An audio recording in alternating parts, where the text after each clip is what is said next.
أهلا بيكم معانا في استكشاف جديد. النهاردة هنغوص شوية في أفكار كتاب عمل ضجة كبيرة، اللي هو الأب الغني والأب الفقير. الكتاب ده بالذات أثر في ناس كتير فعلا. هو بيقدم وجهة نظر مختلفة خالص عن الفلوس والثروة، عن طريق مقارنة بين نصايح أب غني وأب فقير. بالظبط. والنقطة المحورية فيه بصراحة هي إن التعليم المالي الحقيقي مش بنلاقيه قوي في المدرسة. بنلاقيه في البيت أكتر. تمام. المدارس بتجهزنا نبقى موظفين كويسين مهنيين شاطرين، لكن مش بالضرورة تعلمنا إزاي ندير فلوسنا صح. وده ممكن يفسر ليه ناس كتير حتى اللي دخلهم كويس بيفضلوا يعانوا نديا. للأسف فالنهاردة هنحاول نطلع بأهم الأفكار العملية من الكتاب ده. تمام أوي. طب خلينا نبدأ بأول نقطة كده، فكرة مين بيعلمنا عن الفلوس دي. الكتاب بيقول إن الأب الفقير اللي هو كان متعلم كان دايما يقول روح المدرسة، ذاكر كويس. عشان تلاقي وظيفة كويسة وآمنة.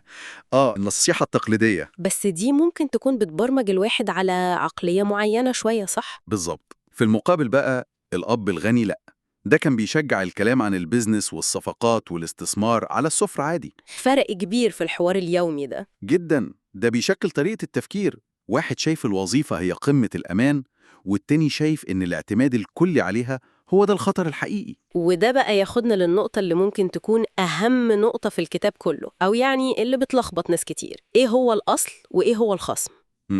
دي فعلا لب الموضوع.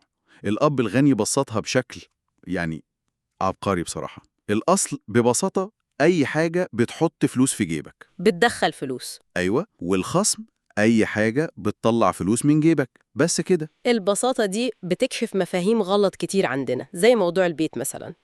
المثال الكلاسيكي، الأغلبية بتعتبر البيت ده أكبر أصل ليها. طبعا استثمار العمر. هو بقى بيقولك لأ، استنى لحظة. لو البيت ده بيسحب منك فلوس كل شهر، قسط، صيانة، ضرايب، الحاجات دي كلها، ومش بيدخلك أي عائد، يبقى خصم. يبقى خصم مش أصل. الثقافة المالية هنا هي اللي بتخليك تميز.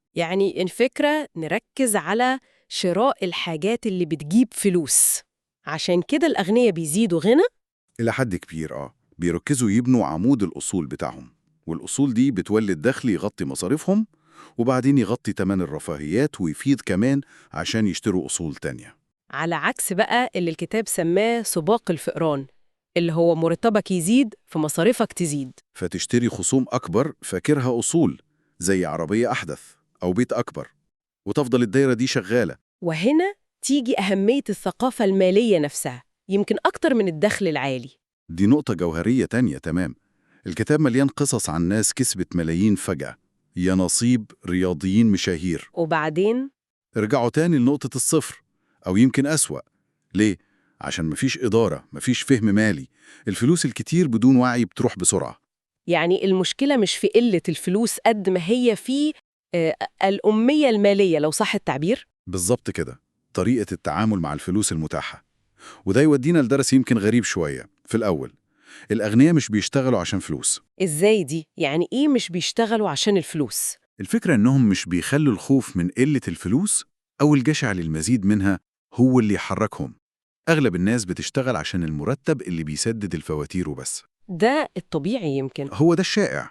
لكن الأب الغني بيعلم إن الشغل ممكن يكون فرصة تتعلم منها مهارات جديدة، تشوف فرص، تبني شبكة علاقات، حاجات أهم من المرتب نفسه على المدى الطويل. عشان في الآخر تخلي الفلوس هي اللي تشتغل عشانك. زي تجربة كيوساكي وهو طفل لما اشتغل تقريبا ببلاش عند الأب الغني. أيوة، عشان يتعلم الدرس ده، بدل ما ياخد أجر قليل اتعلم إزاي هو وصاحبه يخلقوا مشروع صغير، مكتبة الكوميكس، يدخلهم فلوس وهما مش لازم يكونوا موجودين طول الوقت. يعني الهدف هو بناء أصول بتدر دخل، مش بس زيادة المرتب.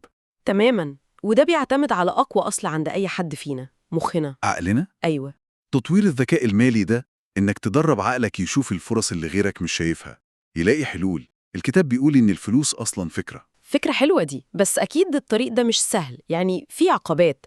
الخوف مثلاً، الخوف من الخسارة ده حاجة جامدة عند ناس كتير. ودي يمكن أكبر عقبة نفسية. الكتاب بيوضح إن الفشل والخسارة جزء طبيعي جدا من الرحلة. مفيش حد نجح نجاح كبير من غير ما يخسر ويتعلم. المهم ما تخليش الخوف يوقفك. غير الخوف في إيه تاني؟ في السخرية والشك من الناس اللي حواليك أو حتى من جواك. الكسل اللي ساعات بيتدارى ورا كلمة أنا مشغول قوي. والغطرسة إنك تفتكر إنك عارف كل حاجة. كل دي تحديات نفسية أكتر منها مادية. بالظبط. تغيير العقلية هو البداية. طيب، كل ده كلام جميل ومقنع نظريا، بس عمليا بقى لو حد عايز يبدأ يعمل إيه؟ الكتاب بيقدم خطوات عملية فعلا. أول حاجة بيقولك لازم تلاقي دافع قوي جدا. ليه أنت عايز تبقى غني أو توصل للحرية المالية؟ لازم الليه دي تكون واضحة قوي. السبب يعني. السبب تاني حاجة، استثمر في نفسك الأول. تعليمك المالي أهم من أي صفقة أو استثمار. كتب، كورسات، ندوات، حتى الألعاب التعليمية زي لعبة كاش فلو بتاعته. سمعت عنها. وثالثاً، الناس اللي حواليك، اختار أصحابك بعناية. حاول تقضي وقت مع ناس ناجحة بتتعلم منهم، وابعد عن الناس السلبية أو المحبطة، ودي نقطة مهمة جدا. وفي كمان مبدأ ادفع لنفسك أولا. أيوة، ده أساسي. أول ما يجيلك أي دخل خصص جزء منه على طول لعمود الأصول بتاعك، قبل ما تدفع فواتير، قبل أي حاجة. ده بيجبرك تفكر إزاي تغطي باقي مصاريفك. بالظبط. بيخلق ضغط إيجابي. والخطوة الأهم بقى من كل ده هي إنك تبتدي تاخد خطوة فعلية. الفعل. الفعل يهزم عدم الفعل دايما. ابدأ حتى لو صغير. جرب، اغلط، اتعلم وكمل. الموضوع رحلة. يبقى خلاصة الكلام ده كله إن الطريق للحرية المالية مش مجرد زيادة دخل وخلاص. لا، هو أساسا زيادة وعي مالي، تغيير طريقة تفكير، وتركيز مستمر على بناء الأصول اللي بتجيب دخل. والكتاب بينهي بفكرة قوية شوية للتفكير. فكرة إن كل جنيه أو دولار في إيدينا بيدينا قوة اختيار. نختار بيه نكون أغنياء، فقراء، أو طبقة وسطى. والاختيار ده بنعمله كل يوم مع كل قرار مالي صغير أو كبير بناخده. بالظبط كده. هو قرار يومي متجدد. فكرة عميقة فعلا وتستحق التأمل. شكرا جدا لوقتك وشكرا لمتابعتكم، ونتقابل في استكشاف جديد قريب.